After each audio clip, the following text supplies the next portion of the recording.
Good morning, everyone. How's it going today? I'm doing great because I'm at my next park here in Japan.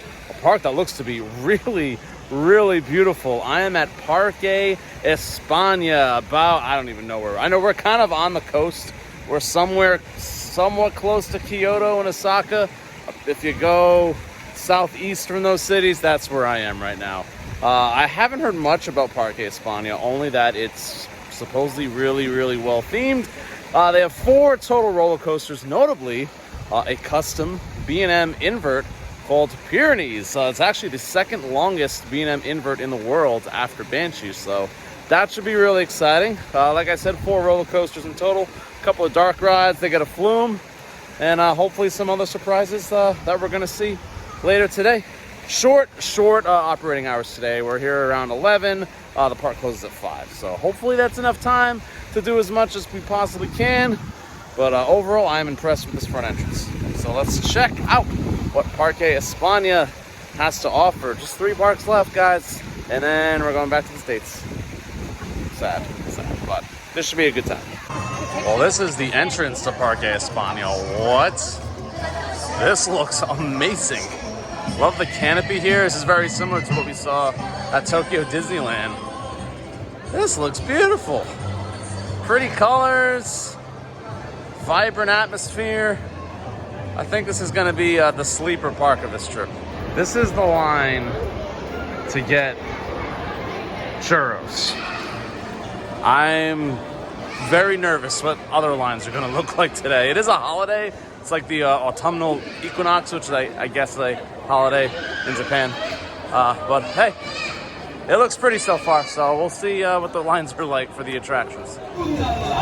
This is stunning, and there's a show going on apparently. Look at this park front right here. Are you kidding me? Holy crap.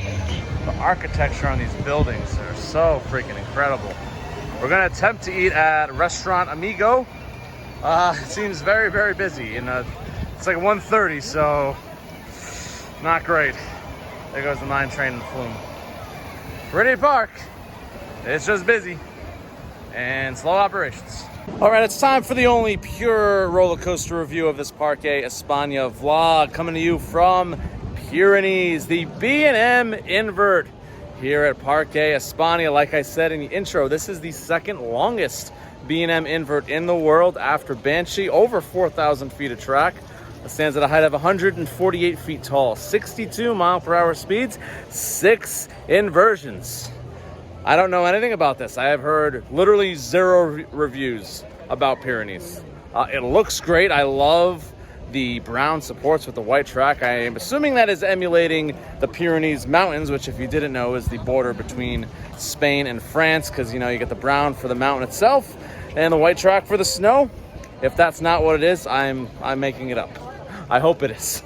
It looks really good though. We got 2 vertical loops. We got a Cobra roll, very tiny like Cobra roll, and a 0G roll as well.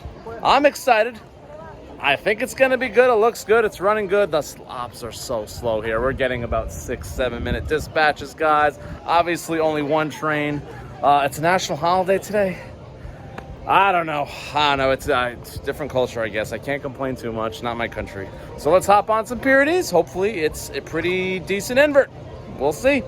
Love me a good invert with some trenches. Look how freaking low to the ground that section of track is. That is really, really cool. This layout, I'm telling you, it's gonna be really, really good. And oh my God, are they actually sending a train, I think? They're actually dispatching a train. Let's get some off-ride.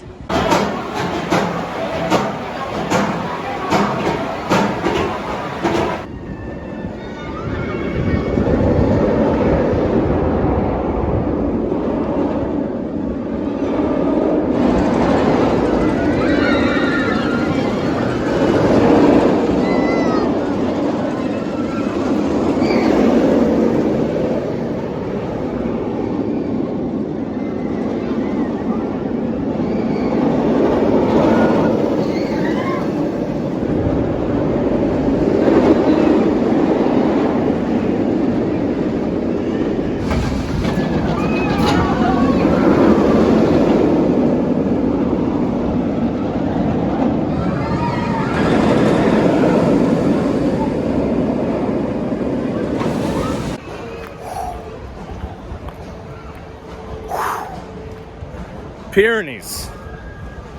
Holy crap. How many times have I said holy crap on a coaster review in this trip? Probably a lot. But all these rides have been really good.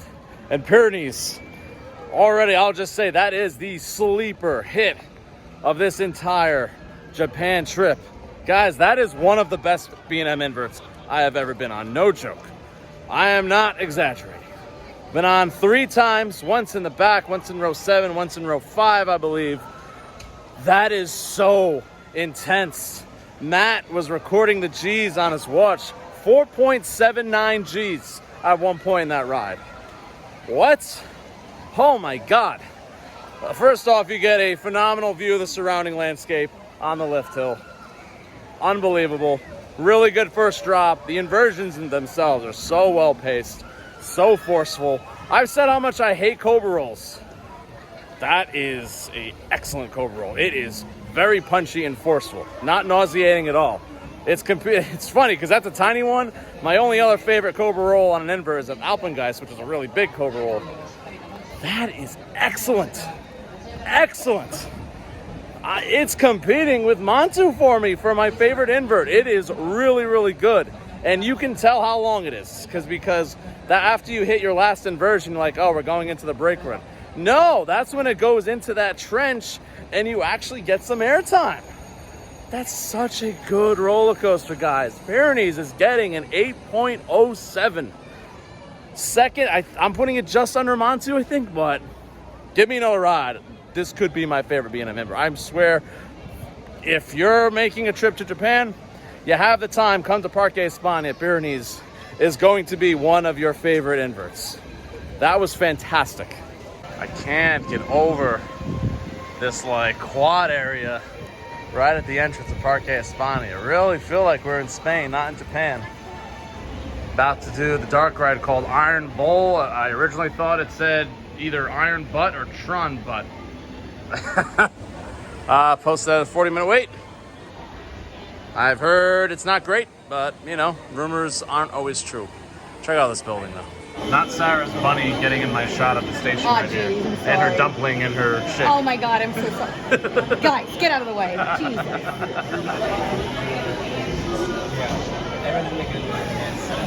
Hard to tell, but this station looks awesome. I'm not loving those over the shoulders though. So I feel like Iron Bowl is the most random name for like an indoor Japanese coaster. Sounds like it should be the next RMC name. Amazing station. Weird ass ride. One of the most impressive show buildings and impressive stations for a ride that I don't know what that was. That was so weird. The theming was incredible. It was like an advanced Skull Mountain at Great Adventure. Just some really weird profiling on the track. There was like this midsection where like they're in like a forge and there's fire coming up. There's like this countdown. You think there might be a drop track? No, it goes up a second lift hill and turn and then the ride's over. Very odd.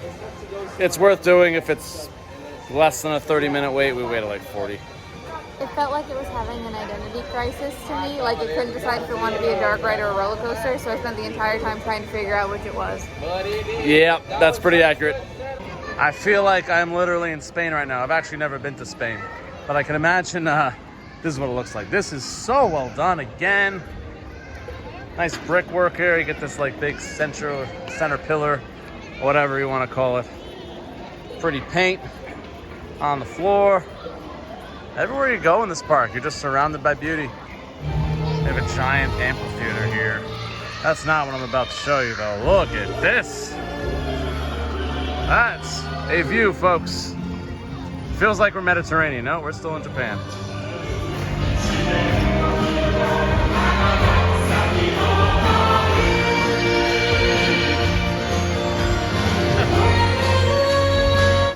So they just have like a whole ass castle in this park. Is that Carnan? I feel like I want to ride Carnan.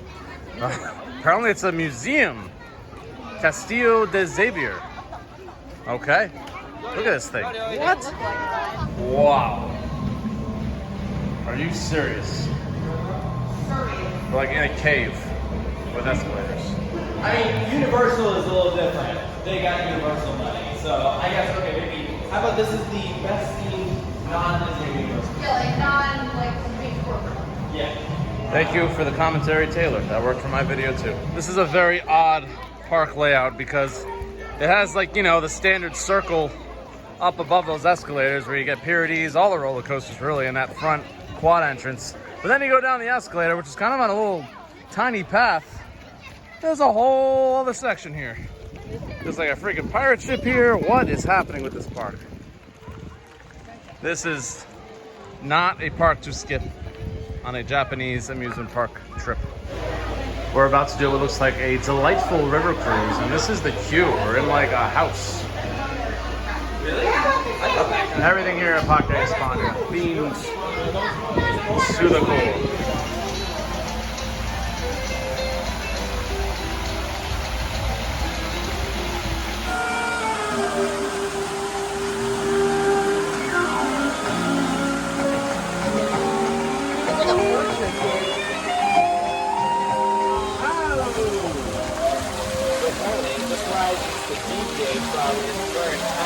We'll go to the left.